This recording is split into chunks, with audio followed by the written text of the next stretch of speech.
Bismillahirrahmanirrahim. Alhamdulillah rabbil alamin.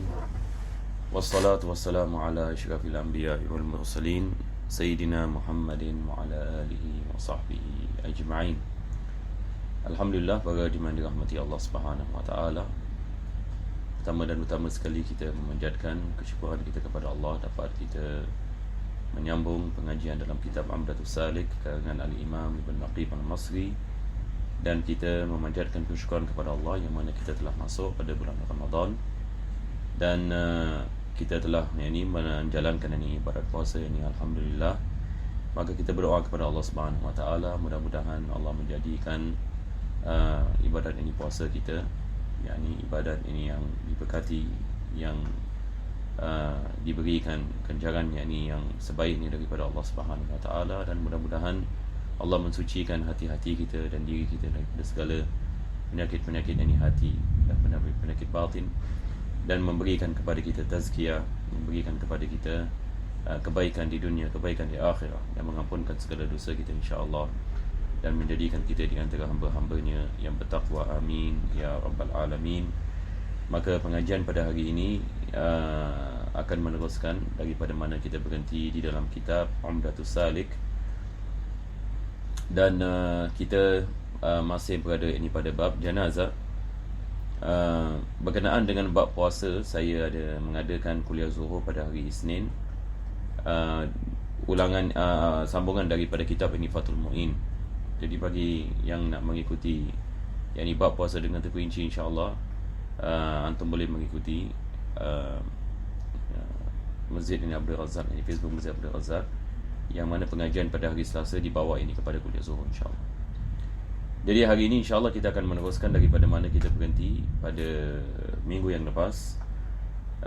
Maka pada minggu yang lepas kita membicarakan berkenaan dengan orang yang mati syahid, bagaimana kita menjalankan jenazahnya. Maka sekarang kita telah sampai kepada fasal berkenaan dengan dafn. Yang maksudkan dengan dafn adalah bila kita nak menanam mayat.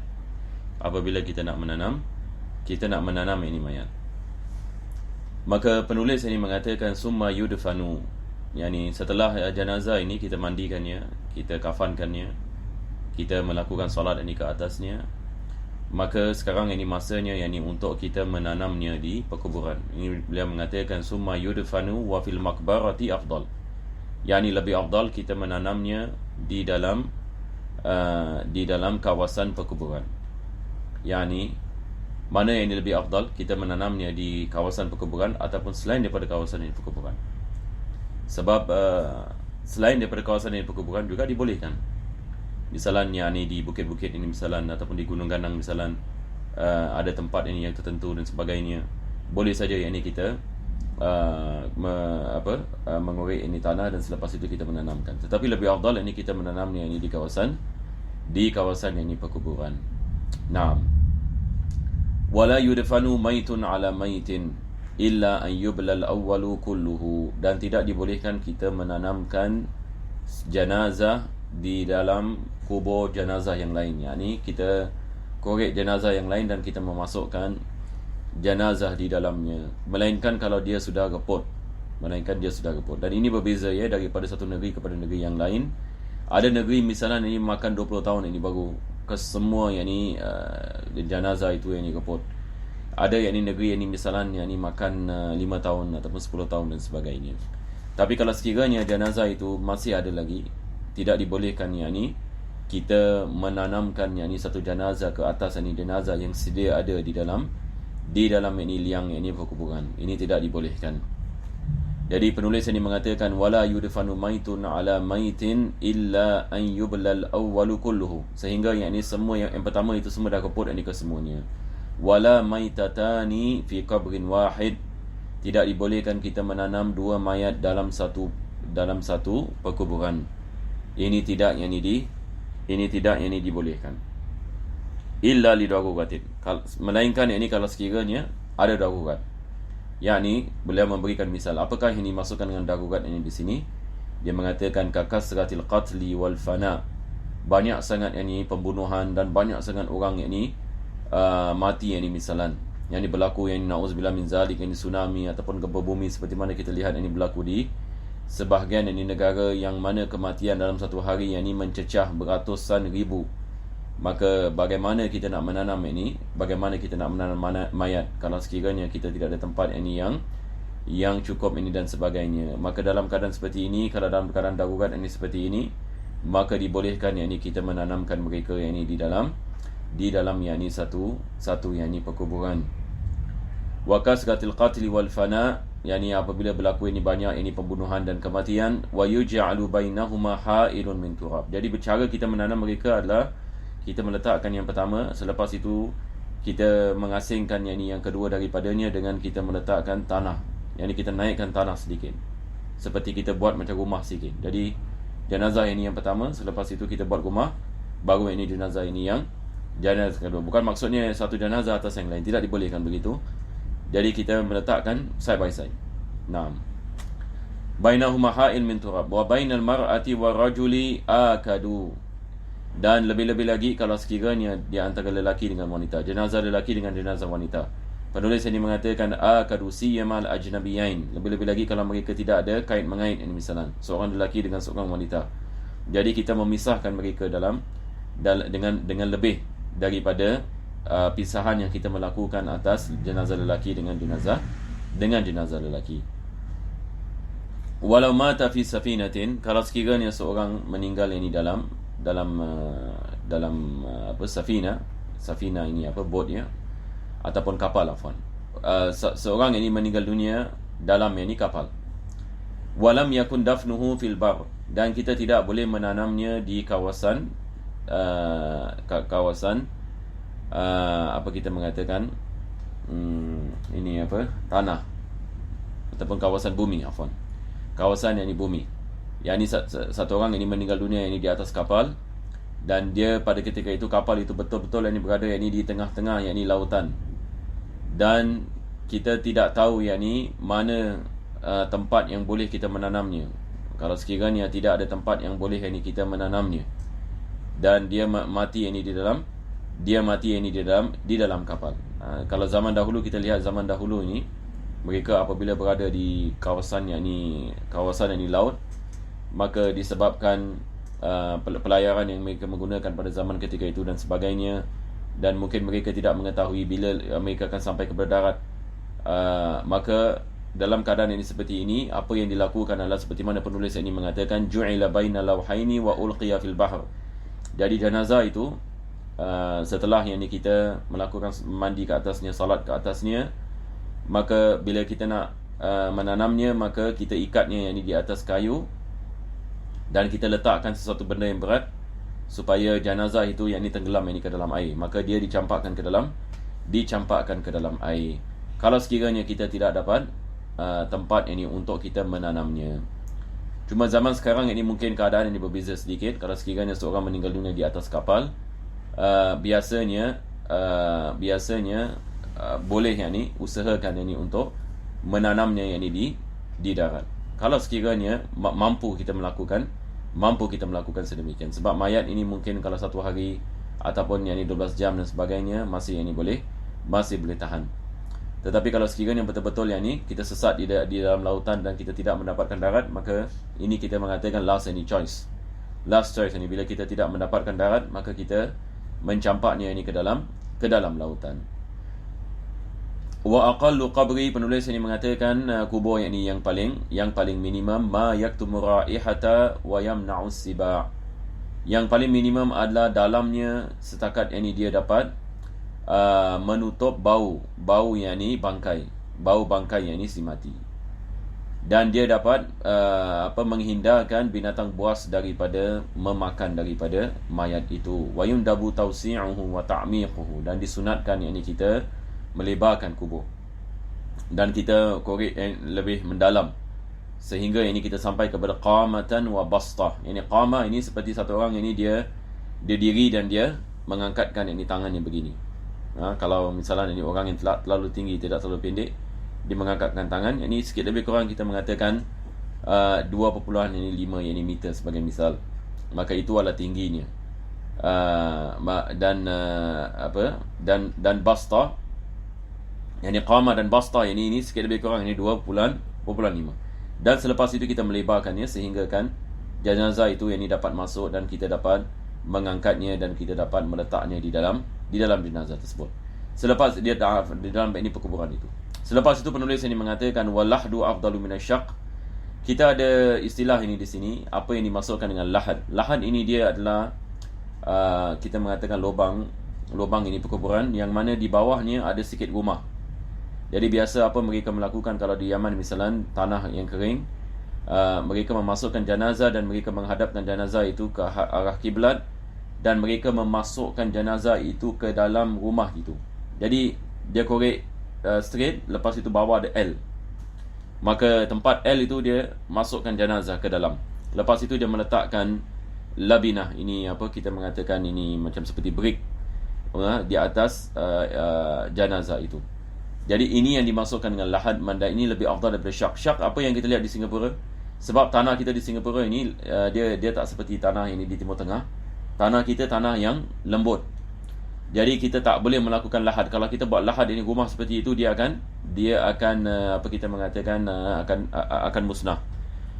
Jadi dalam keadaan seperti ini lebih afdal, dan di Singapura kita mengadakan syak dan bukan lahad ya. Kita mengadakan syak. Jadi syak apa yang kita lihat, ini dia straight forward. Dia daripada atas ini ke bawah begitu. Dia tidak ada rumah di bawah. Illa an takuna al-ardu rakhwa. Ini yang penulis ini mengatakan, melainkan kalau tanah itu tanah yang lembut. Rakhwa ini tanah yang lembut seperti di Singapura. Fayun dabu syak. Maka dalam keadaan seperti ini disunatkan syak dan bukan lahad. Wa yukrahu fi tabut, yani makruh kita menanamkan jenazah di dalam peti, sama ada peti daripada kayu ataupun daripada jenis ini yang lain. Illa an takuna al-ardu rakhwatan wa nadiyah, melainkan kalau tanah itu terlalu lembut dan terlalu basah. Terlalu lembut dan terlalu basah yang dapat memberikan mudarat kepada jenazah. Wa yatawallahu rijalu walau limra'atin, dan yang melakukan penanaman ini, yang memasukkan jenazah ke dalam kubur, yang melakukannya adalah lelaki, walaupun jenazah itu adalah jenazah wanita.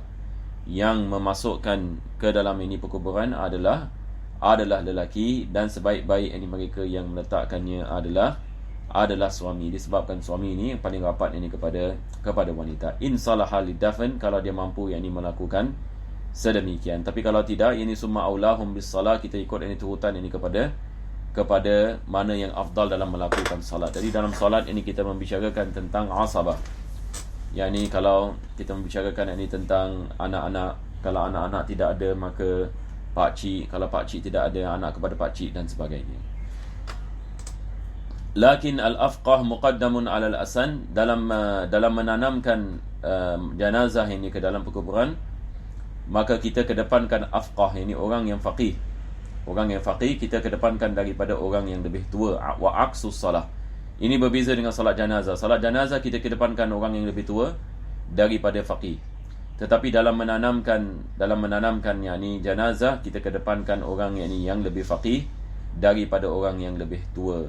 Sebab dalam menanamkan jenazah ini kita memerlukan orang yang faham tentang hukum ahkam menanam lebih daripada orang yang tua. Sebab berkenaan dengan solat jenazah, kenapa disunatkan yang menjadi imam adalah orang yang lebih tua? Sebab orang yang lebih tua ini biasanya dia lebih merahmati kepada yang disimati. Tetapi dalam menanamkan itu tidak ada perbezaan, dan juga memandangkan orang yang lebih tua ini mungkin dia susah untuk menjalankan amalan apa kita mengatakan menanam mayat tersebut, sebab ia memerlukan kekuatan yang lebih. Wa yundabu an yakunu witran, maka disunatkan orang yang menanam ini, bilangan mereka ini bilangan yang ganjil. Wa yuratta bisaubin 'inda dafni, dan disunatkan kita meletakkan sesuatu di atas lubang ini perkuburan apabila kita melakukan kita menanamkan jenazah itu ke dalam ini perkuburan. Wa yud'u ra'suhu 'inda rijlil qabri, maka cara kita memasukkan jenazah itu, kita masukkan kepala dulu. Kita memasukkan bahagian kepala dulu. Jadi sekarang kalau kita sudah mengetahui kiblat di mana, maka kita memasukkan kepala jenazah di bahagian kaki. Di bahagian kaki perkuburan. Jadi kita memasukkan, jadi orang ini di bawah ni sambut ini daripada kepala, ya, mengambil ini kepala dan selepas itu terus masuk ini ke dalam ini lubang dan menghadapkannya ke arah kiblat. Jadi ini penulis ini mengatakan wa yudau ra'su inda rijlil qabri. Jadi kepala masuk di bahagian kaki ini perkuburan. Yang ini tempat yang mana kakinya akan berada pada perkuburan, itu adalah tempat yang dimasukkan jenazah itu. Wa yusallu min jihati ra'sihi, dan disambut ini daripada bahagian kepala ni, seperti mana kita mengatakan. Wa yaqulu dafin, dan orang yang menanam ni disunatkan membaca doa ini, bismillahi wa ala millati rasulillahi sallallahu alaihi wasallam. Ini yang biasa kita baca bila ramai-ramai apabila yang ini jenazah itu dimasukkan ini ke dalam liang lahat. Wa yad'u lahu, maka disunatkan mendoakan baginya. Wa yuwassiduhu labinatan, dan disunatkan ini di bahagian kepala kita meletakkan sesuatu supaya mengangkat ini kepalanya, menghadap, supaya kepalanya ini menghadap ini kepada kiblat. Wa yufdi bi khaddihi ila al-ard, dan pipinya yakni diletakkan ini sesuatu, dan supaya yakni dia kita mengatakan berada yakni di atas tanah. Wa yudi'u ala janbihi al-ayman nadban, dan begitu juga disunatkan yakni meletakkan ini sesuatu yakni di bahagian yakni kanannya mustaqbil al-qiblah hatman, supaya yakni wajib, apa yang wajib adalah kita memastikan dia menghadap ini kepada kiblat. Jadi biasanya apa kita buat adalah kita meletakkan sesuatu yang ini di bahagian badannya supaya dia tidak miring, ini terlantang dan sebagainya, supaya yang ini dia menghadap ini kepada kiblat. Wa yunsabu alaihi labin wa yahsu man dana salasa hasayat summa yuhalu bil masaji wa yamkusu sa'atan ba'da dafni. Ini semua perkara-perkara yang disunatkan, yakni kita meletakkan kita mengatakan sesuatu yang ini di atas ini dia jenazah yang ini tersebut, seperti yang ini sesuatu yang ini yang menutupnya, seperti labin ini dia ibarat, kalau dalam bahasa kita panggil seperti kalau dalam bahasa Inggeris kita panggil macam brick, ya, macam brick. Dan selepas itu yang ini disunatkan yang ini kita mendoakan bagi yang ini si mati, selepas ini kita menanamnya, dan juga ini disunatkan kita mengambil tanah dan kita membaca surah ini Al-Qadr 3 kali, dan selepas itu ini kita memasukkan ini tanah tersebut ini ke dalam ini liang lahat, dan kita mendoakan ini kepada si mati, dan kita membaca talqin. Ini penulis ini mengatakan kita membaca yang ini talqin. Jadi talqin ini biasa setelah kita dah habis menanam ini mayat ini, maka lepas itu ini seseorang akan membaca ini talqin dan mengingatkan ini kepada yang lain akan soal kubur dan bagaimana menjawabnya, dan kepentingan ini kalimah la ilaha illallah, dan mengingatkan ini akan janji-janji Allah Subhanahu wa taala. Dan selepas itu ini kita mendatangkan ini doa Allahumma ighfir lahu warhamhu wa'afihi wa'fu anhu wa akrim nuzulahu, seperti mana doa dibaca oleh Nabi sallallahu alaihi wasallam, dan kita mendoakan agar Allah ini memberikan kepadanya keampunan. Wa yurfa'u qabru shibran, dan kubur itu ini diangkat ini satu shibr, yakni kita mengatakan satu shibr ini dia ibarat begini, ya, yakni daripada ujung tangan kita hingga ke sini. Maka kita biasa ini kita di Singapura ini yang kita buat ini, kita meletakkan seperti ham, yakni tingginya satu shibr. Kecuali ini kalau dalam negeri yang ada peperangan ini dengan orang Islam, maka tidak melakukan sedemikian lebih afdal. Ini tasdih ini maksudnya ini tidak ada ini kita mengatakan menaikkannya. Wala yuzadu ala turabihi, dan tidak ini ditambahkan ini atas tanahnya. Wa yurashu alaihi alma, maka ini semua ada perkara yang disunatkan kita meletakkan air ini di atas perkuburan, dan diletakkan ini ke atasnya batu-batuan, dan makruhnya ini kita menggunakan jas ataupun kita membina yakni kubur ini dengan menggunakan kita mengatakan seperti ini marble, ataupun ini jas ini dia adalah jenis ini seperti marble, ya. Maka ini makruh ini hukumnya, walaupun ini perkara ini banyak dilakukan, tetapi ini lebih afdal kita mengelakkannya, dan kita tidak meletakkan dapur dibuat daripada marble ataupun yang daripada batu-batu ini. Tetapi keberkenaan yang ini dengan kayu tidak ada masalah, sebab ini untuk kita menjaga yang ini perkuburan, yang ini kita meletakkan ini seperti kayu dan kita mencantikkan, tidak ada masalah. Tetapi di sini secara khusus yang ini berkenaan dengan tajsis. Ini tajsis ini dia seperti apa kita mengatakan ini seperti marble ya. Maka ini yang makruh berdasarkan dengan hadis Nabi sallallahu alaihi wasallam. Dan begitu juga disunatkan kita meletakkan air dan begitu juga wangi-wangian yakni kepada yakni perkuburan. Wa kitabatun wa makhaddatun wa madribatun tahtahu, dan begitu juga yakni disunatkan kita meletakkan yakni sesuatu yakni tulisan yakni di bahagian yakni perkuburan yakni supaya kita mengenal yakni jenazah tersebut. Ini yang kita maksud dalam bahasa kita panggil apa, batu nisan ya. Batu nisan yang ni kita meletakkan dan kita meletakkan namanya supaya kita dapat tahu ini adalah jenazahnya, supaya pada masa-masa yang akan datang kita dapat menziarahinya. Dan menziarahi jenazah hukumnya adalah sunnah. Ini yang penulis ini mengatakan di sini, wa yundabu lirijali ziyaratul kubur, ini disunatkan bagi lelaki, wala ba'sa bimashihi fin na'li wa yadnu minhu kahayatihi. Tidak ada masalah beliau mengatakan kalau sekiranya dia memakai kasutnya ataupun capalnya ataupun slipernya bila dia menziarahi kubur, dan dibolehkan yakni baginya yakni untuk disunatkan baginya yakni untuk berdekat ini dengan kubur seperti yakni berada yakni dalam kehidupannya. Wa yaqulu idza zar, yang disunatkan kita baca doa ini, salamun alaikum dara qaumin mu'minin wa inna insyaallah bikum lahiqun, wa yakrahu wa yad'u lahum bil maghfirah. Jadi ini adalah doa yang dibaca oleh Nabi sallallahu alaihi wasallam. Ini kita bila masuk pada perkuburan, ini kita memberikan salam, dan selepas itu kita mengatakan, dan kami insya-Allah satu hari nanti akan bersama kamu. Dan disunatkan kita baca Al-Quran dan kita hadiahkan pahalanya kepada si mati, dan kita mendoakan agar Allah mengampunkan mereka. Dan makruh yang hukumnya ini bagi wanita, ini adalah bagi hari penanamannya, yang ini makruh ini bagi wanita untuk menghadiri, sebab ditakuti yang ini berlaku percampuran dan ditakuti yang ini berlaku tangisan ini dan sebagainya yang kuat yang boleh mendatangkan yang ini benda-benda yang diharamkan. Maka dalam mazhab Imam Syafi'i ini makruh yang ini bagi wanita untuk menziarahi pada hari kematian. Tetapi yang ini bagi hari-hari yang lain maka tidak ada masalah. Wa sallallahu ala sayyidina Muhammadin wa ala alihi wa sahbihi wasallam. Alhamdulillahirabbil alamin.